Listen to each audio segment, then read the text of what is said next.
अपने कार्य क्षेत्र को भगवान की सेवा समझिए, गंभीर भाव से रहिए, विनम्र रहिए और खूब नाम जप कीजिएगा। जीवन को उन्नतिशील बनाना है।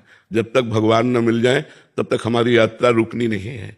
लौकिक पारलौकिक सब क्षेत्रों को पार करते हुए एक बार ठाकुर जी के देखें, जिसके हम असली में हैं, एक बार भरनेत्र उसको तो भी देखें। अनंत जन्म व्यतीत हो गए इसी माया में भ्रमित होते हुए, न जाने किस किस को अपना बनाया, सब छूटते गए। एक बार जो अपना है उसको तो देखें, जो एक बार अपना असली पिता है, जिसने मुझे प्रकट किया है, जिसने मुझे बनाया है, एक बार उसको देखें। एक बार लालसा होनी चाहिए। सुनते हैं बड़े सुंदर हैं यार, एक बार तो देखना चाहिए ना, बड़े सुंदर है, देखने योग्य हैं, अपने हैं, प्यारे हैं, तो एक बार ये लक्ष्य बना लेना चाहिए कि आप चाहे जिस जन्म में मिलो, ये आपके ऊपर छूट है, लेकिन प्यारे अब मैं आपसे मिलना चाहता हूं। आपने सब सुख देख दिए, दिखा दिए, अब हम मुझे नहीं चाहिए, अब मुझे आप चाहिए। और अगर आप चाहिए तो सारे सुख आपके चरणों में अपने आप आ जाएंगे। और आपसे विमुख होने पर देखो, हनुमान जी महाराज रावण से बोले कि तेरे पास सब कुछ है लेकिन विवेक नहीं। जिनके द्वारा तुझे सब कुछ मिला है उन्हीं की पत्नी का अपहरण करके तू सुख चाहता है, तो शंकर सहस विष्णु आज तो ही सकहि न राख राम कर द्रोही। हजारों शंकर हजारों विष्णु मिल जाएं तो भी तुझे भगवान राम से द्रोह करने के कारण तेरी रक्षा नहीं कर पाएंगे। और अंततो गत्वा बंदर उसकी खोपड़ी पे पैर मारते हैं।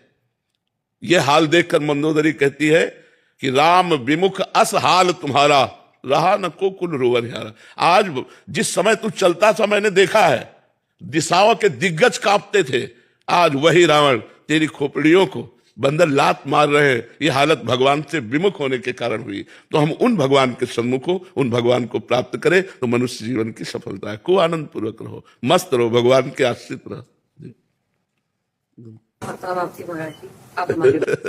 हम सब श्री जी के हैं।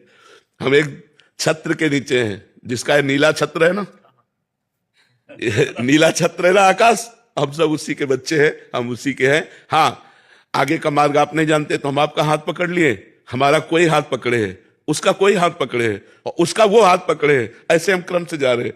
इष्ट आचार्य गुरुदेव उन्हीं के बल से हम जा रहे हैं। ये जो परंपरा बनी है वो ऐसे बनी है कि हम आपका हाथ पकड़े हैं, लेकिन मेरे में सामर्थ्य नहीं, मेरे गुरुदेव मेरा हाथ पकड़े हैं, लेकिन मेरे गुरुदेव आचार्य का हाथ पकड़े, आचार्य इष्ट का हाथ पकड़े, तो मतलब हम लाइन में ही है, हम वहीं पहुंच जाएंगे। जय जय श्री हरि,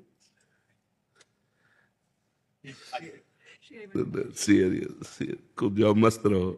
अलका श्रीवास्तव जी। राधे राधे महाराज जी। महाराज जी, योगक्षेम मतलब जीवन यापन से जुड़े खर्च की चिंता बनी रहती है, इससे ऊपर उठने के लिए महाराज जी क्या करें? आप बताइए, आप दुख प्राप्ति की चाह करते हैं क्या? कोई स्वयं प्राप्त होता है ना, ऐसे सुख प्राप्त हो जाएगा जो आपके भाग्य में लिखा है।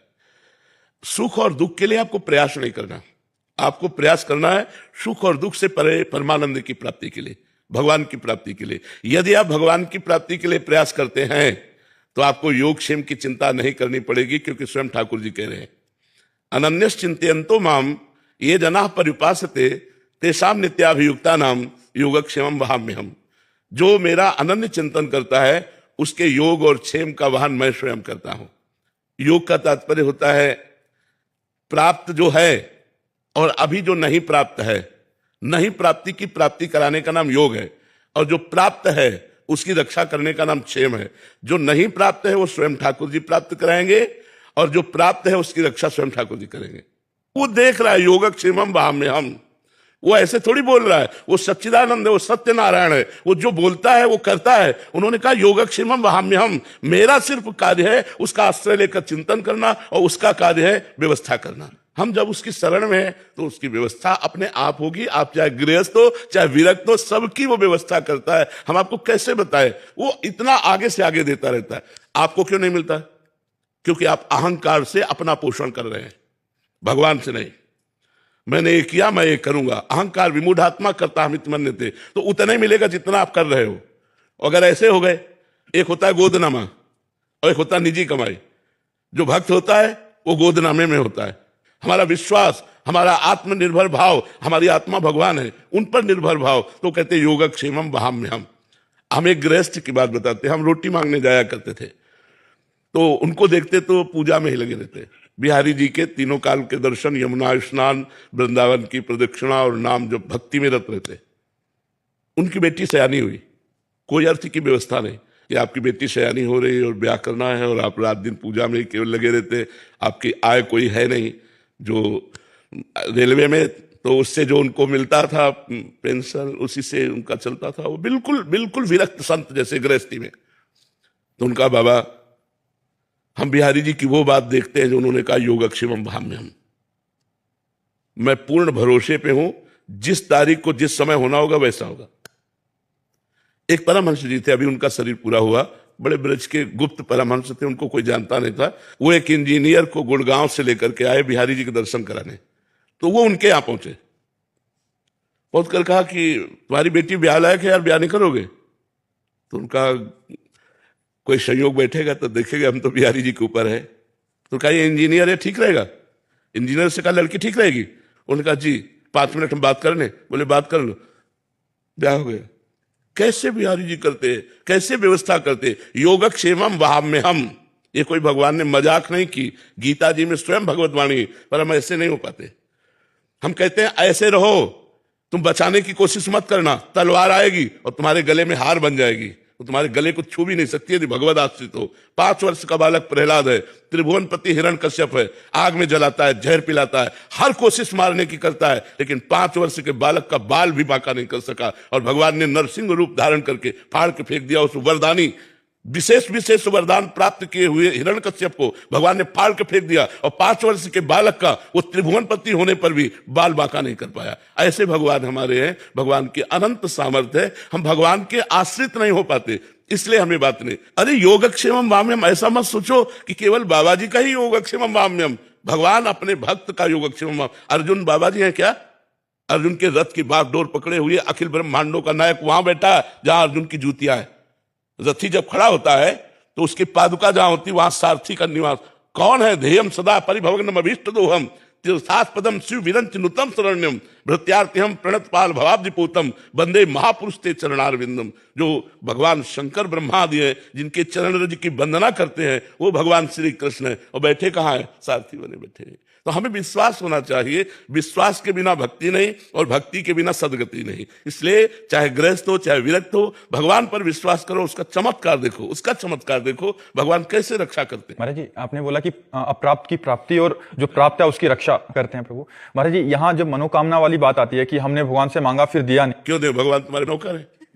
तुमने तपस्या की, तुमने साधना की, तुमने उपवास रखे, तुमने व्रत रखा, तुम तीर्थयाटन किए, तुम कितना नाम जप किए, क्यों दे दे? हमने बताया है कि 2 प्रकार से भगवान देते हैं। एक तो होता है अपनापन, जैसे ये दुनिया जो है हमारे भगवान की एक दुकान है, मेरे मालिक की दुकान में है सबका जीवन खाता। अब इस दुकान पर जब हम जाते हैं और हम कहें जरा सोने का हार दिखाइए, लीजिए पैसा आपको देना पड़ेगा। अच्छा, घर का आदमी गया और उसने कहा यह हार तो हमें बहुत पसंद है, ले लीजिए, उससे पैसा मांगेगा क्या? तो या तो भगवान के बनो, तो आप मेरा स्वामी है, मैं उनका दास हूं, वो मेरा पिता है, मैं उनका पुत्र हूं, जिधर चाहूं जो चाहूं जब चाहूं जहां चाहूं वहां उपस्थित करवा दूं, क्योंकि वो अखिल सामर्थ्यशाली है। या तो घर के बनो, उनके दास, उनके निज जन बनो, उनके सखा बनो, उनको प्रीतम मानो, और या फिर तपस्या करो, तपस्या करो और फिर भगवान से चाहो। तो जैसे श्री ब्रह्मा जी ने कर्दम जी को आदेश किया, जाओ गृहस्थ धर्म स्वीकार करके संतति उत्पन्न करो। श्री कर्दम जी ने सोचा, बहुत ज्ञानी महापुरुष थे, तो उन्होंने 10,000 वर्ष तपस्या की, दाहिने पैर के अंगूठे के बल खड़े होकर हाथ उठाकर 10,000 वर्ष तपस्या की। भगवान प्रसन्न हुए तो उनका मुझे मेरे योग्य पत्नी चाहिए। तो आदि सम्राट महाराज मनु की पुत्री देहूति, भगवान ने कहा परसों आएंगे और आपका ब्याह कर देंगे। पत्नी भी चाहिए तो 10,000 वर्ष, तो कलयुग में 10,000 वर्ष तो जीला नहीं, 80 वर्ष जीला है यार, 10 दिन तो भजन करो, कुछ चाहिए तो भजन करो। ऐसे थोड़ी कि बोल दी जाके कि तुम्हें 100 किलो लड्डू खवा दे, भूखों मर रहे हैं। अरे पूरे विश्व ब्रह्मांड को भगवान पवार है। अच्छा, ये काम नौकर से कहा जाता है, मालिक को तुम नौकर समझ रहे हो कि तुम्हें 50,000 का फूल बंगला बनवा देंगे, हमारा काम कर दो, ऐसे नहीं होता। या तो इतनी तपस्या हो, आपका भजन हो, व्रत उपवास हो, तीर्थयाटन हो, तो मांगिए, अनुष्ठान कीजिए, तो पूर्ति होगी। या आप भगवान के बन जाइए कि नाथ आप मेरे स्वामी हैं, मेरी आवश्यकता है, तो भगवान उस आवश्यकता की पूर्ति निश्चित करेंगे। विश्वास कीजिए, अगर दो में से आपका कोई न तप है और न संबंध है तो ऐसे मांगने से नहीं मिलता। ऐसे मांगने से तो सब लोग मांगते रहते हैं भगवान से, ऐसे थोड़ी सुनते हैं भगवान। हमारी बात मान लो, भगवान को अपना मान लो।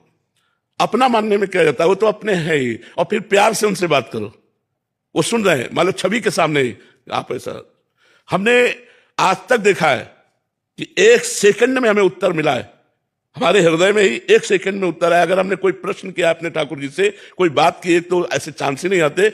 1 सेकंड में निदान मिला है, 1 सेकंड में निदान मिला है। वो सुन रहे हैं, आप जहां से बोल रहे हो वहीं बैठे सुन रहे हैं, लेकिन आपका परिचय तो होना चाहिए। आपने परिचय तो संसार में किया, भगवान से परिचय किया नहीं। भगवान को केवल एक माना अपनी वासनाओं की पूर्ति का क्षेत्र, सो ऐसा नहीं है। वो भगवान है, बहुत चतुर है, बहुत खिलाड़ी है, ऐसे हाथ में आने वाले नहीं है।